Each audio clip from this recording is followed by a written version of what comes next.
Day this game came out, not just global, but in beta, Molt had dominated the search results with dozens of Clash Royale videos ready to go.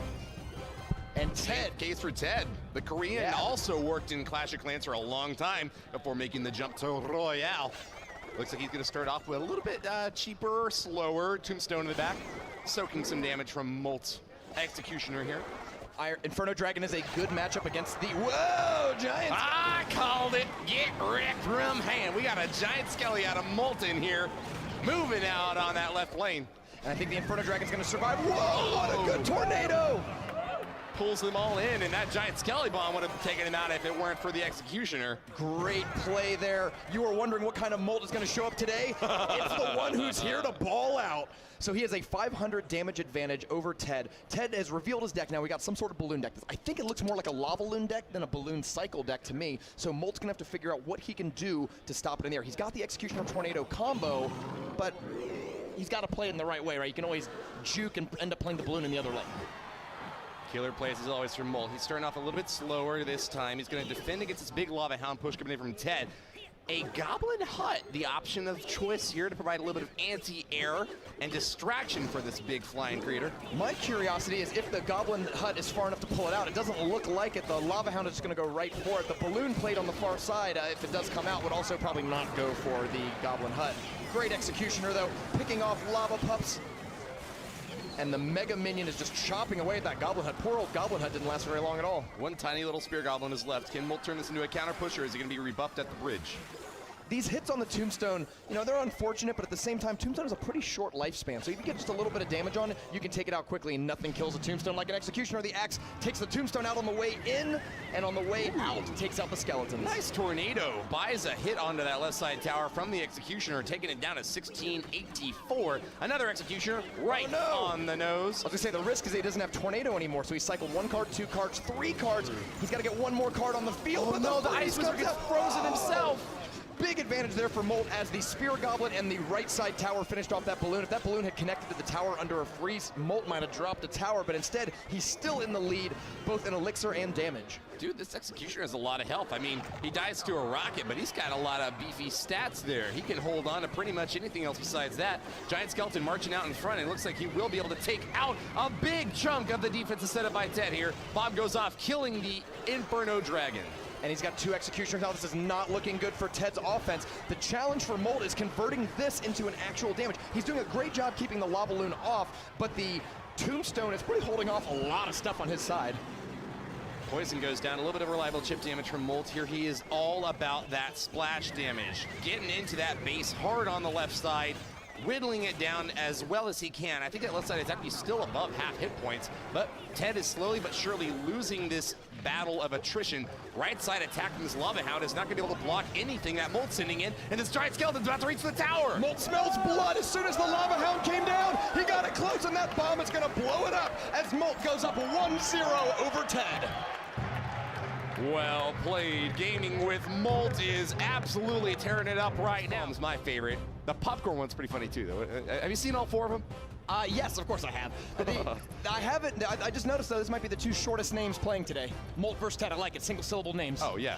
Easy to cast. Easy to cast.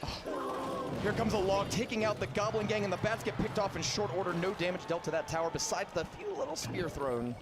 And a pump comes down. Molt's going in with a punish. Golem, not the fastest punish in the world, but Ted is gonna have you have to really work to come up with some damage to stop that. Oh, Hog Rider coming in. The Golem Hog Rider is not a deck you see normally, but it connects to the tower. And the Zap is gonna reset it onto the Hog Rider.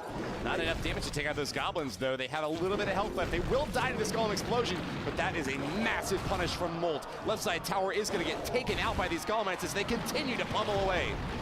And that tower is 15 health left, just within range of Why do I call these things if they're not going to happen? But Golem Cannon Card is on the counterattack. This might be a trade of towers very shortly here. The Cannon Card is picked off, though, outside of the range of the tower, allowing the Mini P.E.K.K.A free to chop that thing in half. Wow, really good defense by Molt here. He's getting off to a good start. Another pump comes down for Ted, though. Ted has 1:40 to use that extra elixir to turn this around. Cloven in twain. The Golem chopped apart, becomes 2 little Golemites. Left side tower for Molt at half health. With a Hog Rider over on the right side, it's getting even more work done. Molt's ready to go for the 2 crown if need be. The hard part is stopping the cannon cart on defense. I really like the bats here, though, because they pick it off before it gets into range, turning that cannon cart into a big old donut. No damage done to that right side tower. I always get triggered whenever I hear the cannon cart die, and I'm like, oh my god, did they just play a giant like right on the bridge? Yeah. It sounds like a giant deploy whenever he goes down. Supercell, please. The Golem is coming down there on the left side. Let's see what's coming into support. He could do cannon card, he could do Mega Minion, could do minions. He's got one more card. How about Mini P.E.K.K.A.? That's my preferred option. Whoa! Golem is zoned to block the incoming hits, but that's not going to be able to take care of the Golem. Poison comes down and it's going to weaken the tower. This tower is definitely going down. Ted is taking it, Molt is taking it. Now, when we go to the next two towers, I actually think Molt has a pretty good advantage. Besides just having the damage advantage, he might be able to get some hits on this Elixir Collector, nullifying its play altogether. That's what he needed. I was about to say, if Ted is able to get away with this Elixir Collector, he'll have a lot more juice to play around with him, might be able to get the win, but the punish there from Molt absolutely hurts hard. Ted is going to be reeling from that last hit, and even though he's at 10 Elixir now and has a pretty good stage presence, he's going to be on the lookout for this right side goal. This is just going to be potentially just a 2-1 game here with only 15 seconds left. We might be trading 2 more towers if both of these go down in the next 10 seconds or so. I'm more worried about Molt. The Spear Goblin. Cannon connects. Right side's getting torn apart. Molt's in a lot of trouble. Golem's finishing off, and this actually will be a 3-crown base race. Cannon carts are shredding it, and Ted ties it up. Wow, that's Meta Maulers. And here we are starting off the game. Ted's going to open up with a tombstone in the middle. Great defensive building just to put out there and say, yeah, I'll do the best I can with this. Yeah, try to shut it down if you can. Oh, nice no. tornado, though. He's taking a page out of the tower tornadoes.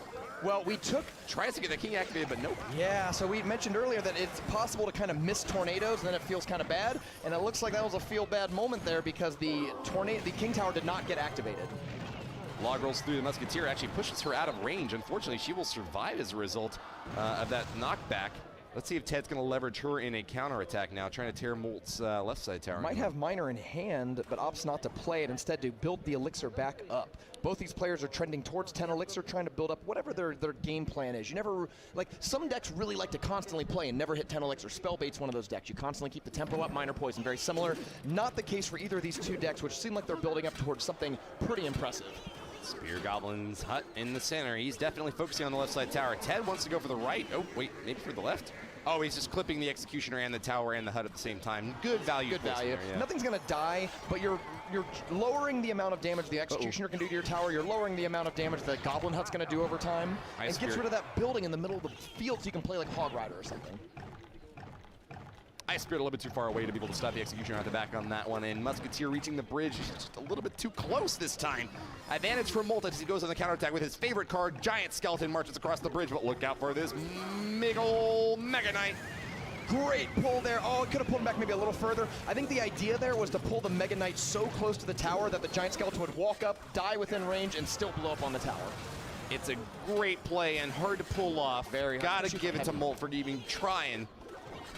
But yeah, Ted keeps drilling in on the right side. It leaps over to the middle, doesn't hit the Goblin Hut though, buying a few more bits of damage, and the Mega Knight goes down before getting a second attack. That Goblin Hut stands strong, and it's going to continue to contribute damage onto that left side. Both players so defensive. I feel like we've watched in all these games, they're able to really hold off each other's pushes, but struggle to push that damage through. Spells, Miner, very good in this matchup because it allows you to completely bypass the bridge-based defense. Ted has just been hammering away at that right side. It seems like all the action's happening on the left lane, but slowly but surely, Ted's clever defense, Musketeer taking out the smaller, splashy troop, Executioner over there, and Mega Knight being able to womp on this poor Giant Skeleton has left Ted's Miners with ample opportunity to be able to knock that right side down to triple digits. Oh, jumps into the bomb and dies. The Mega Minion will not, or the Mega Knight will not be counterattacking. Great job with the zap there, taking them out, and this Miner is going to get it even lower. Good game comes out of Molt. He thinks it's over, but not quite yet, but I understand why he feels that way because these Giant Skeletons have not been going anywhere. Not at all. Stopped short by the Mega Knight. Great counter in Ted's deck. He's trying to pull that guy back and get him a little closer to the tower. The goal here of getting the Giant Skeleton bomb to go off seemed to work well in the other game that he played, but fool me once, shame on you. Fool me twice, shame on me. Ted not gonna get fooled again. And I think that Zap plus Poison plus Miner will be enough, and Ted is going to come back and take the match 2-1.